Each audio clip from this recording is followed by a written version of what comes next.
Hi everyone, welcome to another video. This time, finally I would say, we are gonna do the cover of my old journal.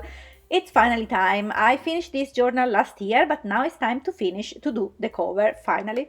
And I'm kind of gonna do slow on the first part of the project until I'm gonna paint, so maybe you can replicate if you need to do the cover as well. First of all, as you can see, this is a journal that I like it so much. A lot of projects are in there, and by the way, you can see all the videos on my channels, so you can really follow everything. But you can see it's very thick, and we need to expand also the spine because it cannot close basically. So first step first, let's remove, let's say, all the pages from the cover, and you really need to be really careful while doing this one because you can really cut some of the stripes that hold the journal together, so be really focus on that one. Then I'm just gonna separate the cover, so the back and the front page, and also the spine in the middle. I'm gonna reuse the spine as well. I'm gonna reuse everything of those. And as you saw, I didn't cut out I think there are kind of 2 or 3 pages there attached to the cover. I didn't cut out those because those are gonna help me to put then everything together to the journal, because I'm gonna glue based on that. So first thing first, I cut everything that separate the 3 parts, and I'm taking the journal. As you can see, it's really bulky and all deformed basically, or I don't know how can I explain, but you look at the spine. The last pages basically of the journal are kind of shrinking and I don't know moving strangely on this journal. But first of all, I need to measure it and understand how big the spine needs to be. So I'm kind of trying to put everything together in a kind of straight line, because again, as I say, the last pages deformed everything on this journal. And I just took the ruler, and I saw that my spine needs to be at least 3 centimeters. Those are centimeters, not inch. And so I'm just gonna take a cardstock page, not too thick, not too flat, just a bit more, let's say, than a page for the printer, but still not too heavy cardstock, and then just measure 3 centimeters and then cut that stripe. And this is gonna be my guide for the spine basically.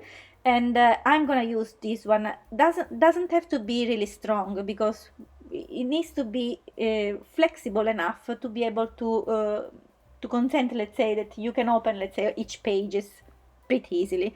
So again, that's what I did here. Then I removed, as you can see, the little washi tape that was on the old journal, and I'm putting everything in line in the mat that I have, and then I'm using this tape adhesive. This is basically an adhesive that I had here at home, and it's something that usually is plastic, basically a plastic one that you can use on electric surface or cables.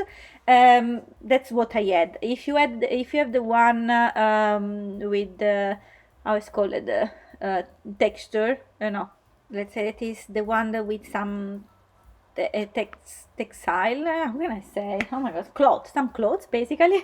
It's much better than this one, but this one worked pretty fine for me. I didn't have to buy anything additionally to do this project.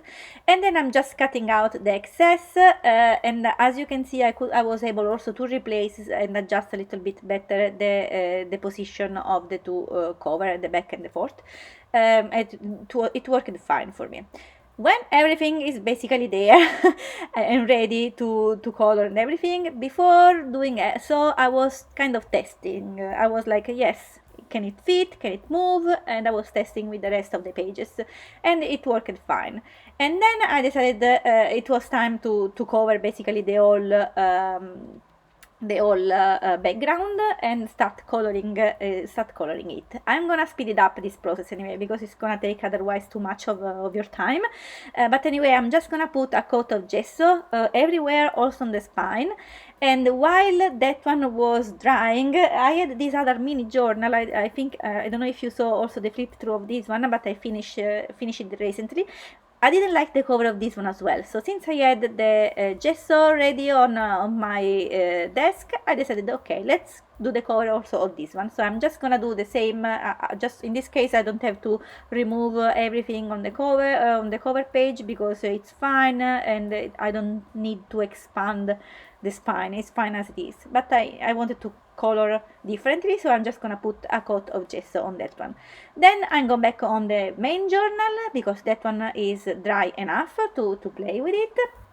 And I decided to use for the spine, and at least for the border, for the same place where I was using the tape before, I decided to use the washi tape that I had, just to make a little bit more interest and texture, let's say, there.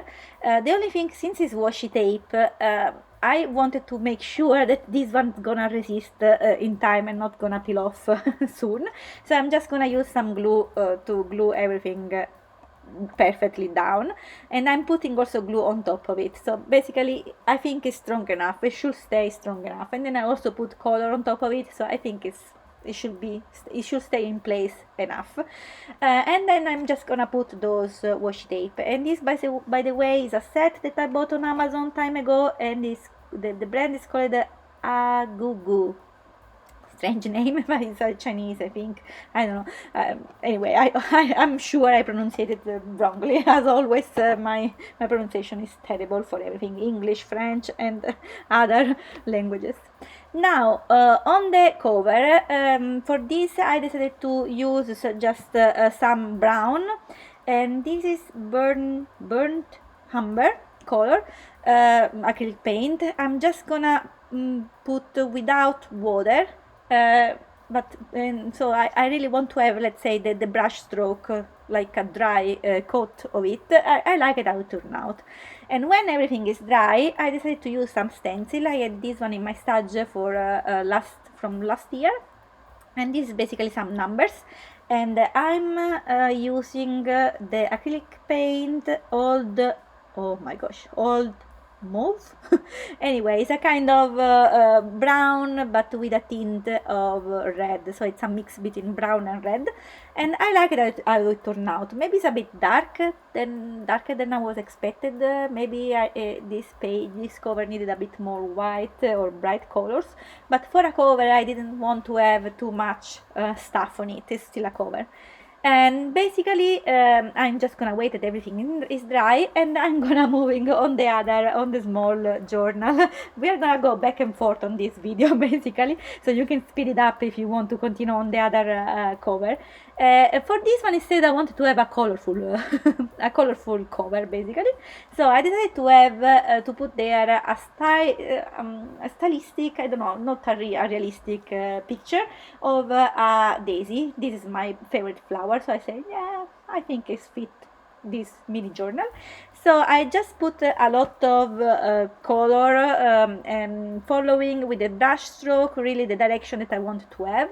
In this way I can have also the texture of the brush stroke. And for the center I'm using yellow ochre color, and instead for the petals, for the rest I'm basically using light blue violet. That is basically a mix between light blue and a little bit of violet, as the name suggests, of course, Maria Luisa, come on. And as you can see, I'm just, for the petals, I just put a lot of color in the center, and then without adding any water, I'm just moving the brush in the end. In this way, I have really the effect kind of fading into the page. I don't know, I think I really like this texture, stylistic with the brush, that you can really see the brush stroke. And I'm going all around it, and then I'm gonna wait that everything is gonna dry. And after drying, before drying actually, I'm decided to add some additional elements. So I wanted to do some splashes with the same color here and there, so I think it's a nice addition. And then again, I waited that everything was dry enough, and I'm just gonna add a little detail to finish this page. But this was pretty easy, not so difficult to make. I mean, I didn't want to have a difficult cover. And I'm using basically a brush black marker. This is something that I bought recently. Is called, the brand is Baok. book, something like that. I'm sorry for pronunciation, really. But by the way, if you want to know exactly the item, the things that I'm using on my projects, let me know in the comment, because I can add some links on each on this video, but also on the previous video, if you think it's useful for you. I mean, let me know. For the moment, I'm just, you can bear with me with my bad pronunciation, let's say. And I'm just putting some lines here and there, and that's basically it for this mini cover. I like it how it turned out. Simple, funny, and nice. The only thing on the first page, this is I don't know if you were with me for a while, maybe you know, but for this journal, this journal is basically a planner, a mini planner, and on the first page it is already written, this journal belongs to blah blah blah blah. So I decided that I will put my name there, and I'm gonna use the same black marker and just stylistically add some detail there with my name, Maria Luisa. And I'm gonna put also on the right the start of the journal and the end of the journal. And that's basically it for this mini journal. Back on the main cover, I I want to have always a cover, a quote somehow. So, but this time I'm just gonna add a title basically. And I saw this style on I think it was Jessie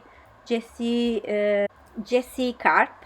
She is doing always a new sketchbook journal, and she is writing down the art journal of her name, of course. And so I saw no, it was the art sketchbook of her name, and so I basically use her similar style to add on this cover. So in this case, it's gonna be the art journal of Maria Luisa, that is me. And I'm just gonna do everything with the black marker, and then adding some little highlights with my white paint marker pen. This is by Artistro. I like this so much. And on the bottom, I'm just putting the start of this journal and the end of this journal. And voila! It took me really so much to do this cover, because I was scared on if I was able to do it without messing up so much, because I'm not so precise I'm not so precise really when I do art journaling or artistic stuff, and that's why I like too much. I really like a lot doing mixed media, because you don't have to be precise. But in the end, it turned out pretty well. So basically now it's time to put the two parts together, so the cover and the rest of the journal. And I'm gonna put a lot of glue on the last page of the journal that I left blank on purpose. And as I was saying in the beginning, the other page that stayed instead on the cover part. And I'm putting a lot of glue on the journal part, and then make sure that everything is positioned in the right place, and then basically close the cover on top of it. In this way, it's gonna glue in a way that it's also helpful for me to reopen easily without having problem on the spine and etc. It turned out pretty much good.